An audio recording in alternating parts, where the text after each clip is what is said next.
प्रिय मित्रों, शुभ संदेश के प्रार्थना के समय में आपका हार्दिक स्वागत और मेरा प्यार भरा शलोम। परमेश्वर के नाम का धन्यवाद देते हुए हम परमेश्वर से प्रार्थना करेंगे। प्रभु जी, हम तेरे नाम का धन्यवाद करते हैं जो तूने ये समय हमें दिया कि हम तेरी उपस्थिति में आकर बैठ सकें, तेरे वचन का मनन कर सकें और प्रभु जी तेरा गुणानुवाद कर सकें। तू महान है, स्तुति के योग्य है, परम प्रधान परमेश्वर है, हमारा रखवाला है और हमारी हर ज़रूरतों को पूरा करने हारा है। प्रभु जी, इस समय हम अपने आप को और सारे श्रोतागणों को तेरे हाथ में सौंपते हैं। विनती करते हैं कि तू अपना नेक और मजबूत हाथ बढ़ाकर एक एक पर रख देगा, क्योंकि तेरा वचन कहता है कि मैं यहोवा में ईश्वर हूँ। दाऊद कहता है, मैं अपनी आंखें पर्वतों की ओर उठाऊंगा, मुझे सहायता कहाँ से मिलेगी? मुझे सहायता परमेश्वर यहोवा से मिलेगी। इसलिए प्रभु जी, हम अपनी आंखों को तेरी ओर उठाते हैं और तेरे नाम का धन्यवाद करते हैं।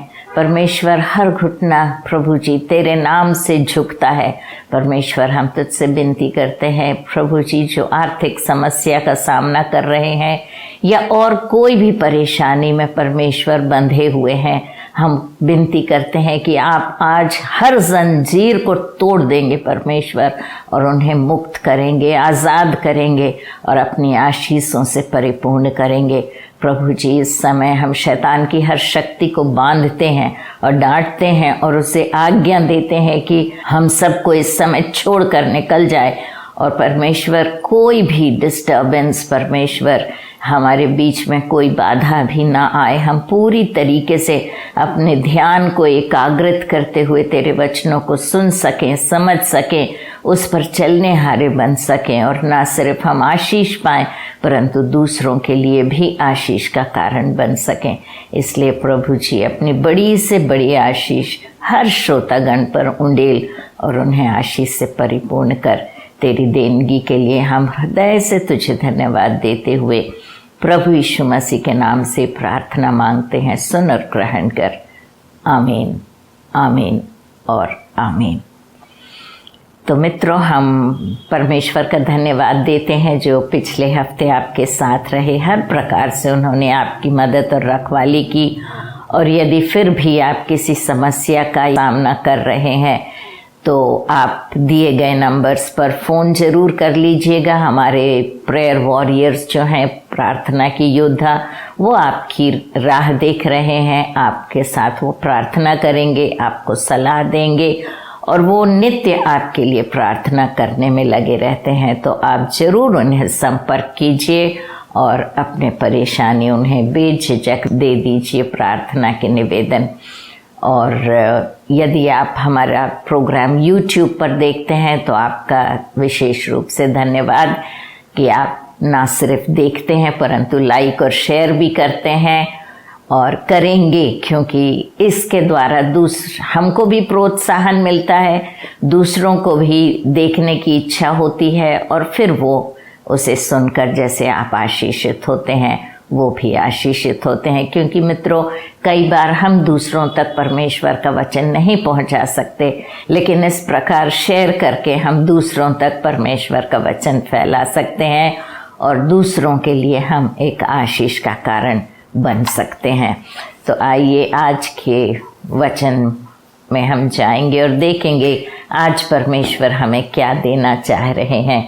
पिछले हफ्ते हमने देखा था कि हमें विश्वास योग्य दास बनना है, अविश्वासी नहीं परंतु विश्वास योग्य दास बनकर परमेश्वर की सेवकाई करना है। हमें चौकस रहना है, क्योंकि किस घड़ी हमारे स्वामी वापस आ जाए हमें नहीं मालूम, और जो कार्य वो हमें सौंप कर गया है उस कार्य को हमें पूरा करना है। और यदि हम विश्वास योग्य दास के समान अपने सारे काम अपने कर्तव्यपूर्ण जीवन द्वारा पूरा करते हैं तो परमेश्वर हमें आशीष से परिपूर्ण करेंगे और अपने राज्य में हमें एक भाग देंगे। लेकिन यदि हम लापरवाही करेंगे और सतर्क ना रहेंगे कि हमारा स्वामी कब आएगा और हम मनमानी करने लगेंगे तो परमेश्वर के वचन में हमने देखा था कि वो स्वामी बहुत गुस्सा हो जाएगा और जो कुछ उसके पास है वो भी उससे छुड़ा लिया जाएगा। तो आगे हम चलकर देखते हैं मित्रों की परमेश्वर के वचन में क्या लिखा है।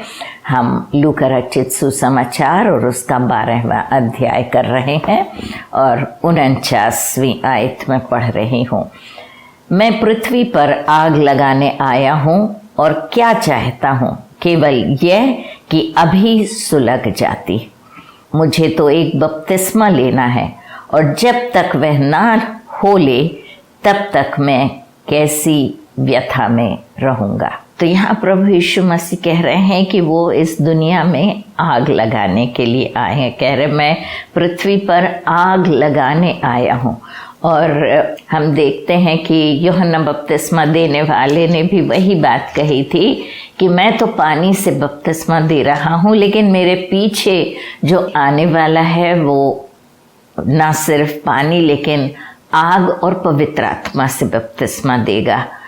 और प्रभु यीशु मसीह वही कह रहे हैं कि वो आग लगाने आए हैं और कहते हैं मेरी क्या इच्छा है, मेरी यही इच्छा है कि तुरंत वह आग लग जाए।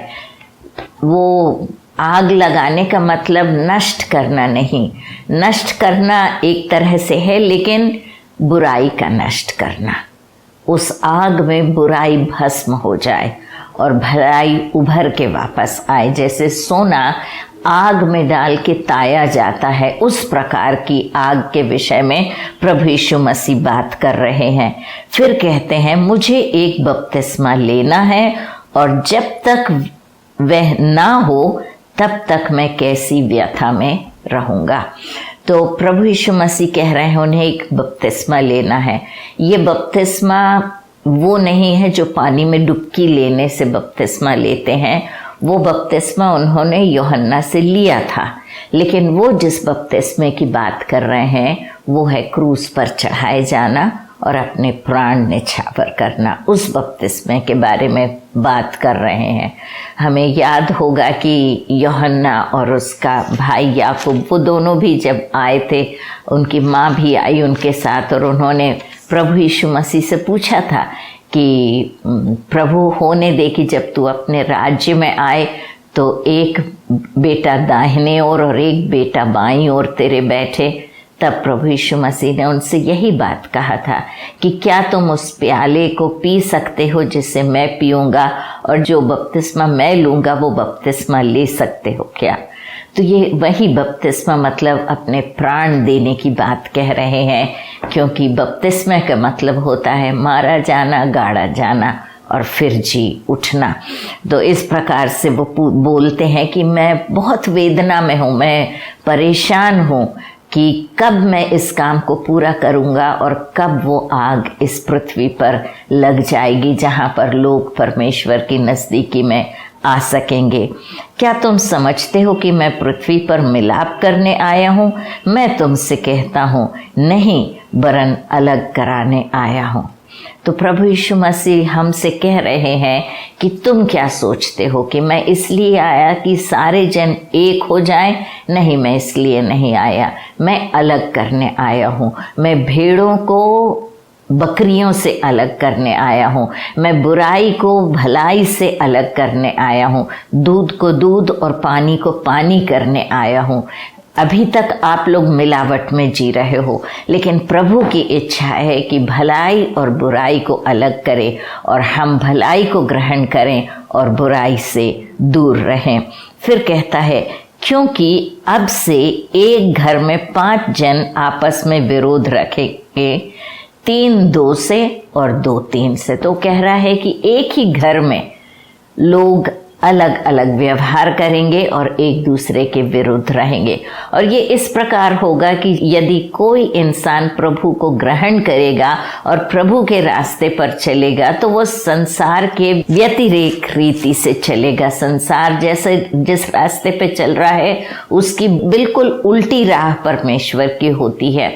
और इस प्रकार से जब हम लोग अलग अलग राह चलेंगे तो हम में आपस में दुश्मनी उत्पन्न होगी। जो प्रभु प्रभु के साथ है, जैसे 2 एक तरफ और 3 एक तरफ, या 3 एक तरफ और 2 एक तरफ। इस प्रकार से संसार की तरफ अगर 3 जा रहे हैं और 2 प्रभु के साथ चल रहे हैं तो भेदभाव हो जाएगा।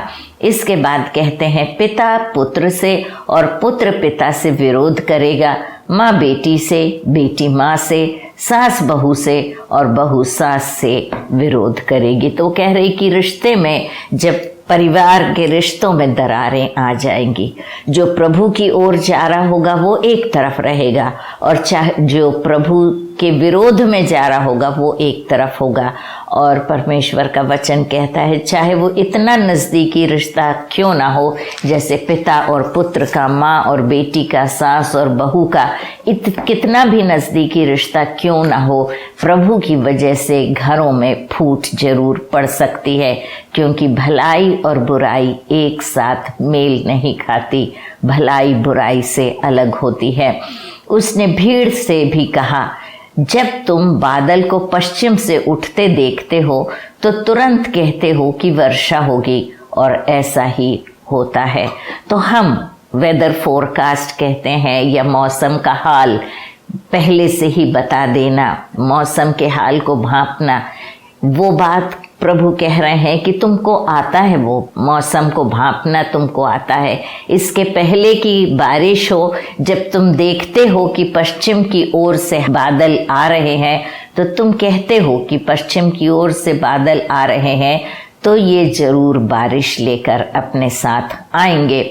और जब दक्षिण हवा चलती हुई देखते हो तो कहते हो कि लू चलेगी, और ऐसा ही होता है। तो कहते जब दक्षिण की ओर से हवा उठती है और चलने लगती है तो तुम कहते हो कि अब लू लगेगी या लू उठेगी, और उस प्रकार ही होता है। हे कपटियों, तुम धरती और आकाश के रूप रंग में भेद कर सकते हो, परंतु इस युग के विषय में क्यों भेद नहीं करना जानते। तो प्रभु यीशु मसीह यहाँ पर कह रहे हैं कि तुम मौसम का हाल जानते हो, इसके पहले की बारिश हो, इसके पहले की लू की हवा चलना शुरू हो, तुम वातावरण को देखकर भांप लेते हो कि आगे क्या होने वाला है। हवा से अंदाज लगा लेते हो, जिस तरफ से हवा आ रही है या तो बादल किस तरफ से आ रहे हैं, क्योंकि जब पानी के ऊपर से होते हुए बादल आते हैं तो वो जरूर पानी बरसा के जाते हैं। तो तुम में उतना बुद्धि और ज्ञान है और उतनी समझ तुम में है कि तुम समझ जाते हो कि बारिश होगी या लू चलेगी। तो चाहे लू चले या ना चले, बारिश हो या ना हो, इतना फर्क नहीं पड़ता। लेकिन वो कहता है कि इससे अधिक जरूरी आत्मिक विषयों पर तुम ध्यान नहीं देते। वो कह रहा है कि देखो तुम कपटी हो, तुम धरती और आकाश के रूप रंग में तो भेद कर सकते हो, परंतु इस युग के विषय में क्यों भेद करना नहीं जानते। इस युग के विषय में वो भलाई और बुराई के विषय में बात कर रहे थे कि इतना पाप भरा हुआ है, लोग इतने पाप में डूबे हुए हैं, लोग गलत रास्ते पर चल रहे हैं, लोग अपने मनमानी कर रहे हैं और तुम्हें फर्क पता नहीं पड़ता, तुम भी उनके साथ चल पड़ते हो। तुम्हें ये नहीं मालूम कि हम इस प्रकार की जिंदगी चलेंगे तो इसका परिणाम क्या होगा, अंत में जाके हमें इसका फल क्या मिलेगा। क्या कभी हम सोचते हैं मित्रों कि हम जो जीवन जी रहे हैं, जिस प्रकार के कार्य में हम लगे हुए हैं, हम उसका परिणाम क्या भुगतेंगे, किस प्रकार का फल हमें मिलेगा ऐसे काम करने से? हम सोचते नहीं हैं। हमें जो भाता है हम वो करते जाते हैं, जो हमें अच्छा लगता है वो हम करते जाते हैं, जिन कामों में हमें मज़ा आता है शारीरिक तौर से हम उस काम में लग जाते हैं। परमेश्वर की राह पर चलना कठिन होता है, भलाई की राह होती है, सच्चाई की राह होती है, और परमेश्वर के रास्ते पर चलना थोड़ा कठिन होता है, क्योंकि हमें अपनी इच्छाओं को मारना पड़ता है। हमारा शरीर तो ऐसी संसारिक चीज़ों को चाहता है, ऐसे मनोरंजन को चाहता है, चाहे वो भला हो या बुरा हो, जो शरीर को भाए, आँखों को भाए, कान को भाए, हमारे जो स्पर्श की शक्ति होती है उसको भाए, तो हम किसी भी प्रकार का मनोरंजन जो हमें अच्छा लगता है और हमें अच्छा महसूस करने के लिए वो जब हमें मिलता है तो हम उसके पीछे दौड़ जाते हैं। शराब पीना, पिक्चर देखना, होटलों में जाना, नाच गाने देखना, क्लब्स में बैठना, ये सब चीज़ें हमको भली और अच्छी लगती हैं और हम अपना समय उसमें व्यतीत करते हैं। मैं ये नहीं कह रही कि ये सब गलत चीज़ें हैं, कई एक चीज़ें जो मैंने कहा गलत है, लेकिन कई एक चीज़ें ऐसी हैं जो जहाँ पर अच्छा भी होता है, बुरा भी होता है। जैसे क्लब में अच्छी चीज़ें भी होती हैं, बुरी चीज़ें भी होती हैं। नाइट क्लब आप जाएंगे तो फिर आपको मालूम है वहाँ क्या होता है। डे क्लब में आप जाते हैं तो वहाँ खाने पीने का इंतज़ाम होता है, खेल कूद का इंतज़ाम होता है। तो जो अच्छे एंटरटेनमेंट्स, मनोरंजन, साफ मनोरंजन रहते हैं, उसमें भाग लेना कोई गलत काम नहीं है। हमारा जीवन मसीहियत का जीवन एक बोरियत का जीवन नहीं है। वो ऐसा नहीं है कि हम एक माला हाथ में ले लें और बैठ के जपते रहें। इसका ये मतलब नहीं कि हम सब सांसारिक चीज़ों को छोड़कर एक कोने में बैठ जाएं और परमेश्वर का नाम जपते रहें। नहीं मित्रों, परमेश्वर चाहता है कि हम बहुतायत का जीवन जिएं, बल्कि उनका वचन कहता है, हम देखते हैं यूहन्ना 10:10 में कि वो कहता है कि जो शैतान आता है वो हमारा नुकसान करने आता है, वो चुराने आता है, घात करने आता है और वो सत्यानाश करने आता है। लेकिन प्रभु कहते हैं मैं इसलिए आया कि तुम्हें जीवन दूं और बहुतायत का जीवन दूं। लेकिन हम किस प्रकार का जीवन? बहुतायत का जीवन एक साफ जीवन होता है। हम परमेश्वर में मनोरंजन का अनुभव कर सकते हैं, लेकिन वो साफ होना चाहिए। गंदगी से हमें दूर रहना है और हमें मालूम है कौन सा मनोरंजन साफ है, अच्छा है, भला है और कौन सा गंदगी से भरा हुआ है। तो इस प्रकार से हमको अपने आप को, अपनी ज़िंदगी को जांचना है, अपने जीवन शैली को जांचना है कि हम गलत तरीके से तो अपना जीवन नहीं बिता रहे हैं। आगे हम चल के देखते हैं, तुम आप ही निर्णय क्यों नहीं कर लेते कि उचित क्या है। देखिए, परमेश्वर का वचन वही कह रहा है कि तुम अपने आप, परमेश्वर हमारे साथ कभी भी जबरदस्ती नहीं करता, जोर नहीं देता कि तुम्हें यही करना है और ये नहीं करना है। वो हम पर छोड़ देते हैं कि हम क्या करना चाहते हैं और क्या नहीं करना चाहते हैं। वो कहते हैं कि तुम क्या उचित है और क्या गलत है ये बात तुम जानते हो, इसलिए उचित काम करना सीखो और जो काम उचित नहीं है उसे करने से अपने आप को रोको। तुम आप ही निर्णय क्यों नहीं लेते कि उचित क्या है। जब तू अपने मुद्दई के साथ हाकिम के पास जा रहा है तो मार्ग ही में उससे छूटने का यत्न कर ले। ऐसा ना हो कि वह तुझे न्यायी के पास खींच ले जाए और न्यायी तुझे सिपाही को सौंपे और सिपाही तुझे बंदी गृह में डाल दे। तो यहाँ प्रभु यीशु मसीह कह रहे हैं कि जब तू अपने मुद्दई के साथ हाकिम के पास जा रहा हो, लड़ाई झगड़ा हुआ हो, कुछ मुठभेड़ हुई हो, कुछ आपस में मतभेद हुआ हो और आपको हाकिम के पास जाना पड़ता है, आपको कोर्ट जाना पड़ता है, न्यायाधीश के सामने खड़े होने का समय आ जाता है और आप अपने मुद्दई के साथ, अपने दुश्मन के साथ, जिसके भी साथ आपकी मुठभेड़ हुई है या मतभेद हुआ है, उसके साथ आप न्यायाधीश के पास या हाकिम के पास जा रहे हैं। परमेश्वर का वचन कहता है कि रास्ते में ही सुलह कर लो, बातचीत करो।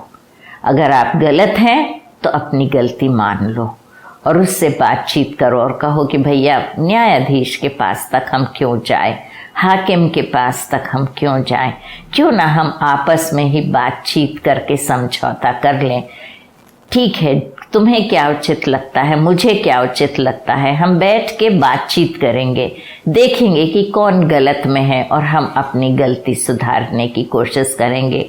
हम दुश्मन नहीं, हम भाई की तरह जिएंगे, हम भाईचारे का व्यवहार करेंगे एक दूसरे के साथ।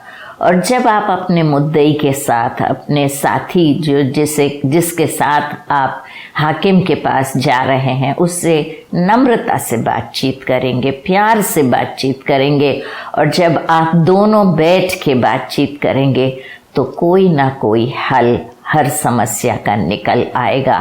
तो प्रभु कह रहे हैं कि रास्ते में ही तुम सुलह कर लो, तुम आपस में मिलजुल कर एक दूसरे को समझने की कोशिश करो, एक दूसरे से मित्रता का भेद रखो, भेदभाव को दूर करो, जो मतभेद हुआ है उसे दूर हटाओ और मेल मिलाप करके और अपने अपने घर चले जाओ। क्योंकि मालूम नहीं न्यायाधीश के पास या हाकिम के पास जाने के बाद क्या होगा, किस ओर पासा पलटेगा नहीं जानते हम। हमारा मुद्दई भी जीत सकता है, हम भी जीत सकते हैं, दोनों में से कोई भी जीत सकता है। यदि हम जीत गए तो ठीक है, हाकिम ने अगर हमारे पक्ष में न्याय का ऐलान किया तो हम बच जाएंगे और खुशी खुशी वापस घर आ जाएंगे। लेकिन यहाँ पर कहता है यदि न्याय तुम्हारे विरोध में हो गया, जो भी फैसला हुआ वो तुम्हारे विरुद्ध हुआ है, तो जब तुम्हारे विरुद्ध कोई फैसला होगा तब लिखा है कि तुझे और छूटने का यत्न कर ले, ऐसा ना हो कि वह तुझे न्यायी के पास खींच ले जाए और न्यायी तुझे सिपाही को सौंपे और सिपाही तुझे बंदी गृह में डाल दे। तो यदि आपके पक्ष में फैसला नहीं होता है तो आपको जो न्यायी है वो आपको सिपाही के हवाले कर देगा और सिपाही आपको ले जाके बंदी गृह में डाल देगा, और फिर जो भी काम आगे जो भी होगा वो होता रहेगा, लेकिन आप फंस जाओगे। तो मित्रों, थोड़ा सा यदि हम सह लेंगे, थोड़ी कभी कभी तो गलती भी हमको सह लेना पड़ता है। इसीलिए प्रभु यीशु मसीह ने कहा यदि कोई तुमको एक गाल पे चांटा मारता है तो दूसरा गाल भी बता दो, ताकि झगड़ा वहीं समाप्त हो जाए। क्योंकि यदि कोई मुझे एक गाल पे चांटा मारे और मैं वापस उसे उसके गाल पे चांटा मारूंगी तो जाहिर सी बात है कि वो फिर से मुझे मारेगा, और इस प्रकार से लड़ाई झगड़ा बढ़ता चला जाता है। लेकिन यदि मैं सह लूंगी तो वो 1 2 3 4 5 चांटे या झापड़ मुझे मारेगा, और जब वो देखेगा कि मैं कोई उसका विरोध नहीं कर रही हूँ और चुपचाप सहती जा रही हूँ, तो जो इंसानियत इंसान में होती है, हैवानियत की बात नहीं कर रही हूँ मैं, इंसानियत जो इंसान के दिल में एक मानव होने के, एक मनुष्य होने के नाते जो हम में दया और एक दूसरे के लिए प्यार और एक दूसरे के लिए आदर का भाव जो हम में होता है वो जाग जाता है। और इंसान को ये बात खटकती है कि मैं इसे इतना मार रहा हूँ और ये पलट के जवाब तक नहीं दे रहा है, और वो रुक जाता है। तो वही प्रभु कह रहे हैं कि तुम अपने मुद्दई के साथ रास्ते में ही सुलह कर लो। ऐसा ना हो कि वो तुम्हें खींच कर ले जाए और न्याय के पास ले जाकर तुम्हें खड़ा कर दे, और जो फैसला हो वो तुम्हारे पक्ष में ना हो, तुम्हारे विरोध में हो जाए, और जब तुम्हारे विरोध में होगा तो तुम सिपाही के हवाले कर दिए जाओगे और सिपाही तुम्हें बंदी गृह में डाल देगा। तो मित्रों, हमें दूसरों की सहना सीखना है, दूसरों से प्यार करना है, दूसरों की भलाई करना है। और यहाँ लिखा है, मैं तुमसे कहता हूँ कि जब तक तू दमड़ी दमड़ी भर ना देगा तब तक वहाँ से छूटने ना पाएगा। तो यदि आपने कर्जा लिया है तो आपको एक एक पैसा चुकाना पड़ेगा। लिखा है दमड़ी दमड़ी, मतलब एक एक पैसा चुकाना पड़ेगा। तो रास्ते में ही उससे बता दो कि आप कैसे चुकाना चाहते हो, उससे कृपा करने के लिए कहो, दया करने के लिए कहो, बताओ कि मैं ऐसी मेहनत करूँगा और तुम्हारा पाई पाई चुका दूंगा, या आपस में जो भी मतभेद है उसे आप भलाई करके कैसे आप चुकाने की कोशिश करेंगे। तो मित्रों, परमेश्वर का वचन हमें सिखाता है कि हम एक दूसरे की सह लें और किसी का कर्ज हम पर ना रह जाए। इसलिए आज मैं उन लोगों के लिए खास प्रार्थना करना चाहती हूँ जिनके सिर पर कर्जा है, और मैं परमेश्वर से ये प्रार्थना करना चाहती हूँ कि आप में से हरेक के सिर पर जो भी कर्जा है वो हट जाए। आप उस बात का विश्वास कीजिए, मगर आपको भी कोशिश करना है। आपको अपने जो ज़्यादा खर्चा करते हैं यहाँ वहाँ बेकार का फालतू का कर्जा, उसे आपको काटना है। काट कर अपना कर्जा चुकाने की कोशिश करना है, और जो चीज़ की आपको ज़रूरत नहीं है उसको खरीदने की आप कोशिश ना करें। कम में गुजारा करने की कोशिश करें और अपने आप को कर्जे से मुक्त करें। परम प्रधान परमेश्वर पिता, हम तेरे नाम का धन्यवाद देते हैं प्रभु जी।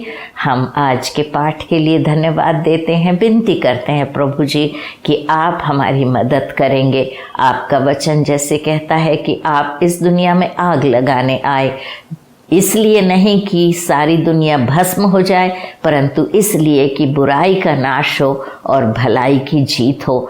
आप इसलिए आए परमेश्वर पिता कि हम बुराई से दूर रहें, भलाई में लगे रहें। और तब जैसे आपका वचन कहता है कि हम जिससे भी हमारा मतभेद है या जिससे भी हमने कर्जा ले रखा है, तो हम सुलह करके और कोशिश करके अपने जो भी हमारा मतभेद है उसे सुलझाने की कोशिश करें। और इस सब में हमें आपकी ज़रूरत पड़ती है प्रभु जी। हम अपना जीवन तेरे हवाले करते हैं। हमारे इस जीवन को ले, हर बुराई को इसमें से जलाकर भस्म कर दे और भलाई को उभार परमेश्वर पिता।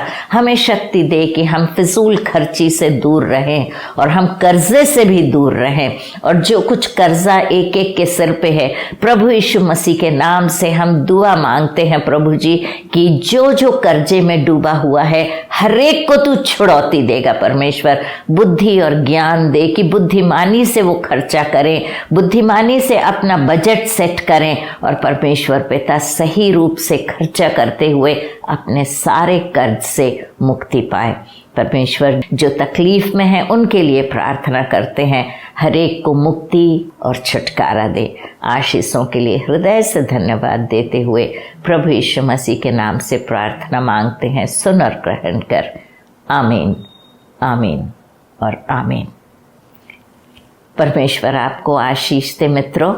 अगले हफ्ते फिर मुलाकात होगी, तब तक के लिए जय मसीह की।